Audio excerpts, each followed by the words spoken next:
Práctica del amor a Jesucristo, de San Alfonso María de Ligorio, capítulo 9. El que ama a Jesucristo no se engríe por sus buenas cualidades, sino que se humilla y halla gusto en verse humillado. El orgulloso es como una bambolla que parece grande, pero cuyo grandor se reduce en sustancia a un poco de viento, que se disipa tan luego como aquella revienta.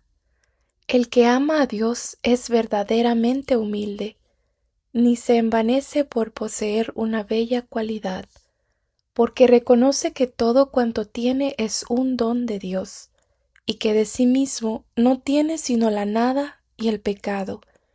Y así, cuantos más favores ha recibido del cielo, más se humilla, y más indigno de ellos se reconoce. Dios, dice Santa Teresa, hablando de las gracias especiales que Dios le hacía, Dios obra conmigo como los hombres respecto de una casa que amenaza ruina. La apuntallan por todos lados. Cuando un alma recibe alguna visita de parte de Dios, siente un ardor extraordinario de amor divino, acompañado de lágrimas o de una extremada sensibilidad de corazón. Guárdese entonces de pensar que Dios la favorezca, así en virtud de alguna obra buena. Humíllese y persuádese que Dios le da tan buen tratamiento para que ella no le abandone.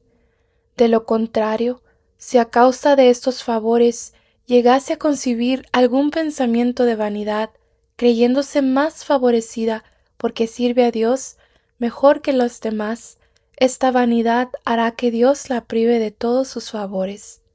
Para conservar un edificio son necesarias dos cosas: el fundamento y el techo. En el edificio, pues, de nuestra santificación, el fundamento es la humildad, la cual nos hace reconocer que por nosotros mismos nada somos y nada podemos. El techo es la protección de Dios, en la cual debemos poner únicamente nuestra confianza. Cuanto más favorecidos somos de Dios, más debemos humillarnos. Cuando Santa Teresa recibía alguna gracia especial, poníase a la vista las faltas pasadas, y por este medio el Señor la unía más estrechamente a Él. Cuanto más un alma se confiesa indigna de gracias, más el Señor la enriquece con ellas. Thais, pecadora al principio y santa después, se humillaba tanto a la presencia de Dios que se creía indigna hasta de nombrarle. Así pues, no se atrevía a decir Dios mío, sino Criador mío, tened piedad de mí. Refiere San Jerónimo que en premio de tanta humildad vio que se le preparaba un gran trono en el cielo. Santa Margarita de Cortona, cuando recibía de Dios consuelos extraordinarios, exclamaba: Pero Señor, ¿cómo habéis olvidado lo que yo he sido? ¿De este modo me pagáis tantas injurias como yo os he hecho?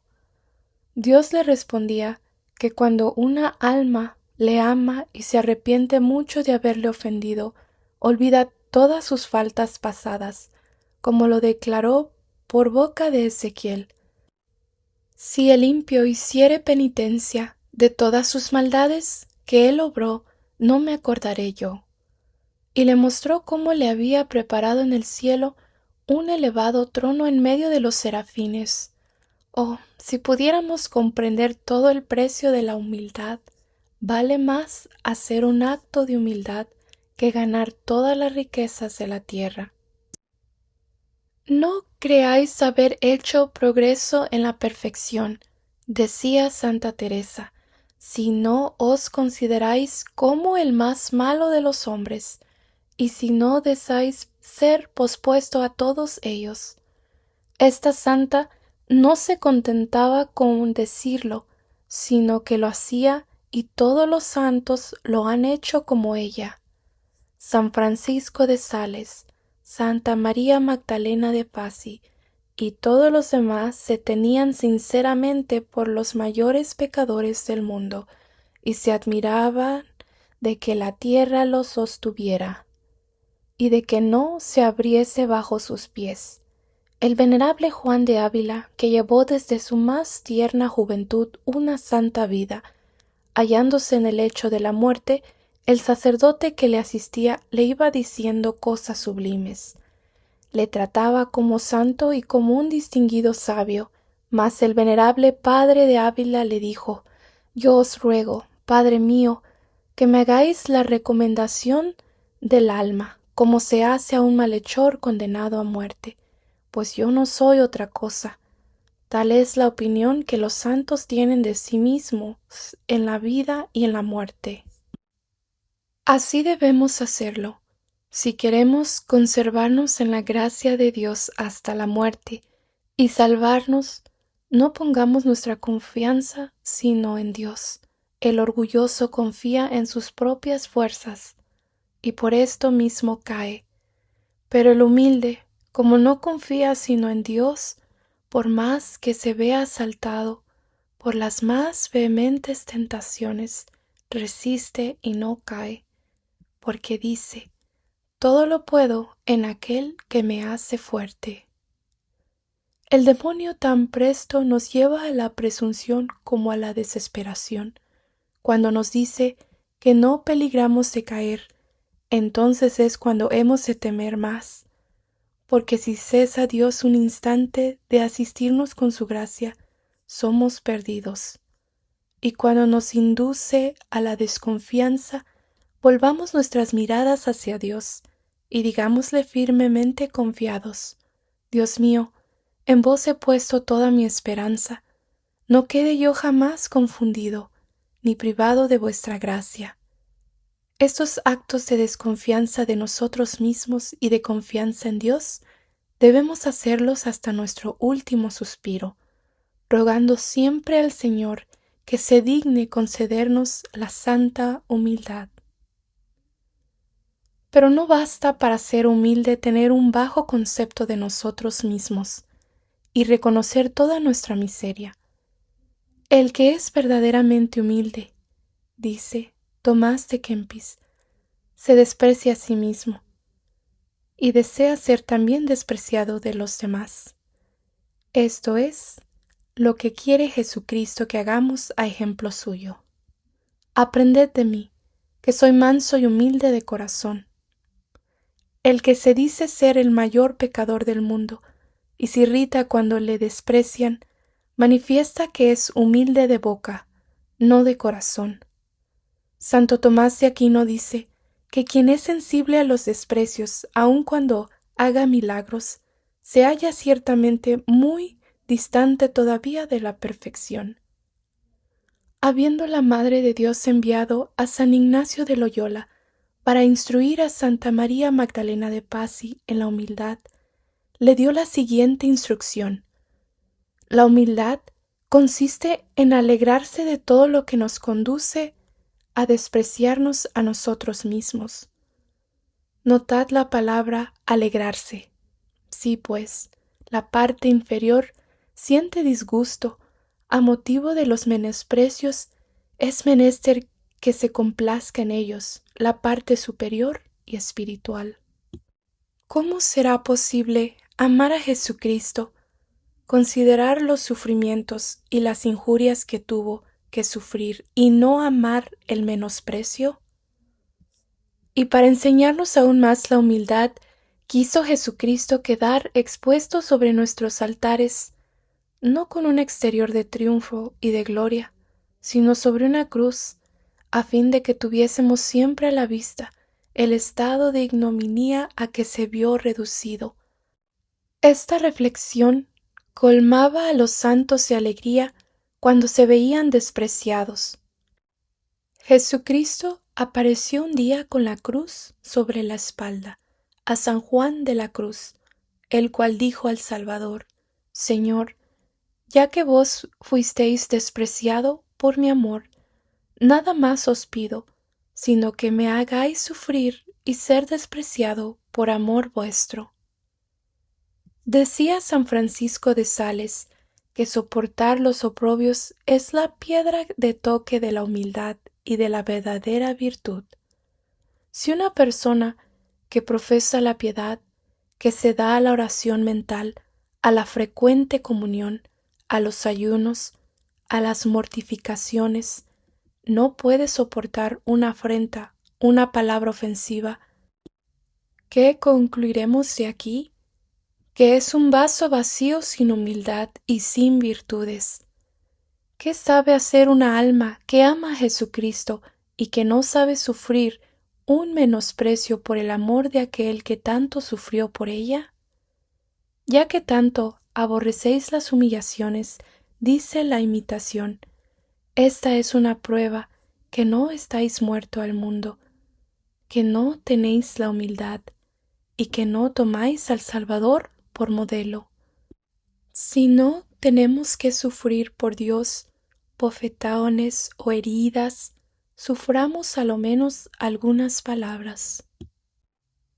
¿Qué escándalo nos da una persona que comulga con frecuencia y que se irrita a la menor palabra de menosprecio?